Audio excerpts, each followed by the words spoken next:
আমাদের এই গেমের ব্যাপারে এই স্যারের কাছে শুনে নেব। স্যার আপনি এদিকে ক্যামেরা স্যার দেখাই যাচ্ছে মাঠে খুব ভালোভাবে ম্যাচ চলছে। এখন অন্তিম সিনেমানি চলছে আজকের মতো। और हो रहा है कि ताइवांडो जीत पाएगा, ऐसे हम लोग को लग रहा है कि इसको रोका जाता है।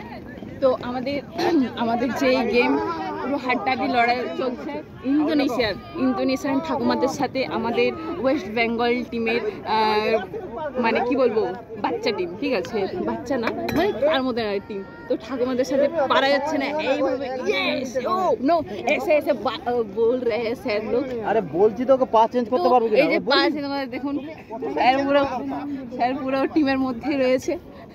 সেই লেভেলের গেম চলছে। তো আপনি কিছু বলতে চান এই গেমের ব্যাপারে?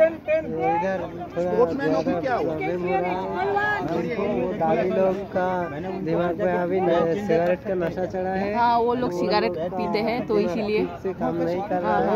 10 सेकंड के अंदर किया तो मैच के अंदर थोड़ी नहीं 10 सेकंड का जानकारी होता तो थोड़ी पूछता तो तब तरक से कर देता ना।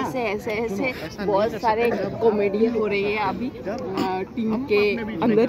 तो ये सीरियस गेम है। तो इंटरनेशनल गेट बॉल चल रहा है। अगले महीने जाएंगे मैंने एक्चुअली कैमरा मैंने फोकस कर मेरे तरफ। वो लोग क्या करेगा हमारे साथ? ऐसे हम लोग जब जाएंगे वो लोग कैसा ट्रीट करेगा? अगर आप लोग